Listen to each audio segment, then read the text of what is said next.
Olá, estamos aqui para conversar sobre o livro A Gnose Ocidental. Temos aqui Adelmo Avancini, autor de um artigo sobre a escola espiritual da Rosa Cruz Áurea. Adelmo, quais pensadores influenciaram a escola espiritual da Rosa Cruz Áurea? Um grupo de pensadores.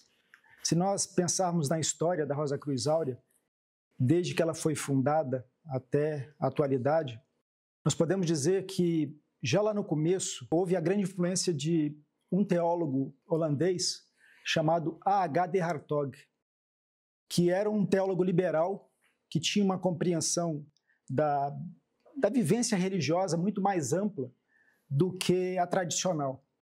E através desse teólogo foi que Jan van Reichenborgh e seu irmão Jan Lien entraram em contato, em primeiro lugar, com a filosofia de Jacob Boehme, que os abriu para uma série de novas possibilidades. Posteriormente, em 1924, esses dois irmãos se ligaram ao braço holandês da Fraternidade Rosa Cruz, fundada pelo Max Heindel. E nessa escola, eles se aprofundaram na obra justamente do Max Heindel. E ao longo desse desenvolvimento, eles também foram acessando as próprias fontes do Max Heindel. Então, por exemplo, há uma influência muito conhecida da obra de Rudolf Steiner sobre a obra de Max Heindel. Então, Steiner também faz parte da pesquisa espiritual dos fundadores. E, posteriormente, se juntou aos dois irmãos a senhora Catarose de Petri, que também é conhecida como uma das grandes pioneiras desse trabalho da escola. E, ao longo dos anos 30, esse trabalho foi cada vez mais se tornando um trabalho independente, e principalmente através da pesquisa espiritual de textos antigos, porque os fundadores eles tentaram recuperar a tradição espiritual Rosa Cruz lá do século XVII, dos manifestos Rosa Cruzes. Então, tendo entrado em contato com esses textos, eles procuraram justamente aprofundar a compreensão desses textos para seus alunos. Então, eles não apenas traduziram esses textos para o holandês, como também escreveram longos comentários sobre cada um deles. Mas essa pesquisa continuou. Mesmo no período da Segunda Guerra Mundial, quando os movimentos esotéricos, inclusive a Rosa Cruz Áurea, foi proibida na Holanda, essa pesquisa foi se aprofundando cada vez mais. E os fundadores pesquisaram, por exemplo, a história dos cátaros, a história dos maniqueus, a história do cristianismo gnóstico como um todo.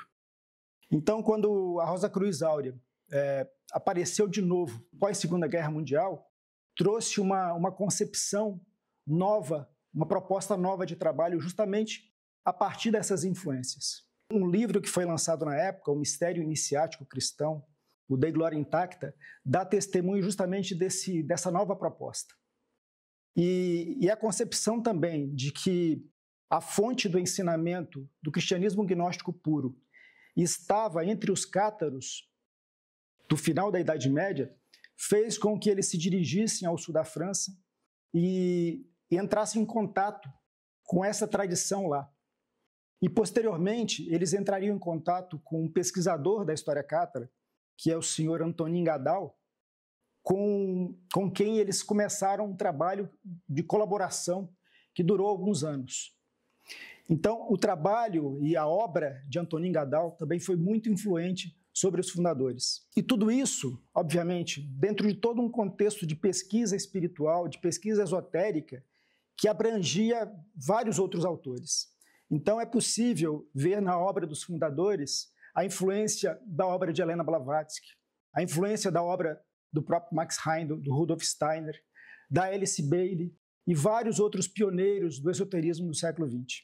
Então é uma obra multifacetada e com múltiplas influências. Muito esclarecedor tudo isso que você me disse. Bom, este é um livro sobre a gnose ocidental. Adelmo, qual que é a conexão da Rosa Cruz Áurea com a gnose ocidental, o tema do livro? De fato, é múltipla.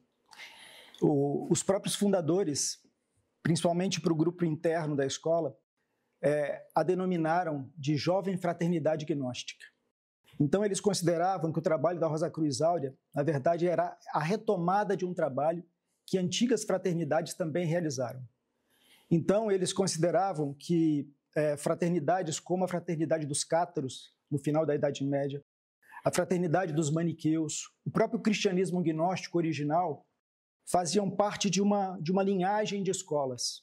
É uma compreensão semelhante ao seu artigo, né, quando fala de filosofia perene, eles tinham essa concepção particular de filosofia perene, como um conjunto de escolas espirituais que se manifestam ao longo de toda a história, trazendo, em essência, o mesmo ensinamento, mas se adaptando à cultura de cada época, se adaptando às características e necessidades do ser humano de cada época.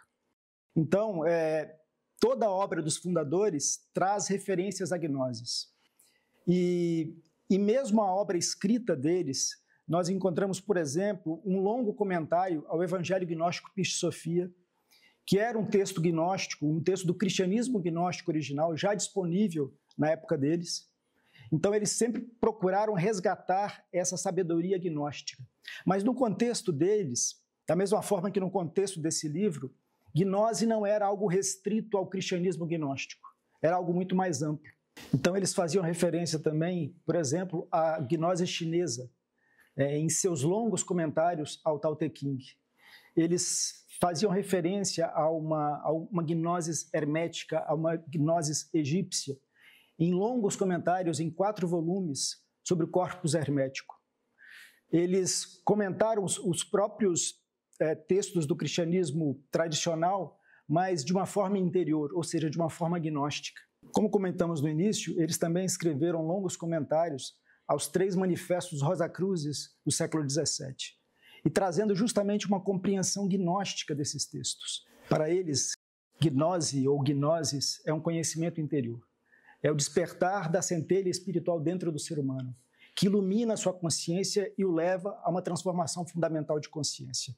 Então, essa mesma concepção está presente em toda a sua obra e mesmo na escola em que fundaram.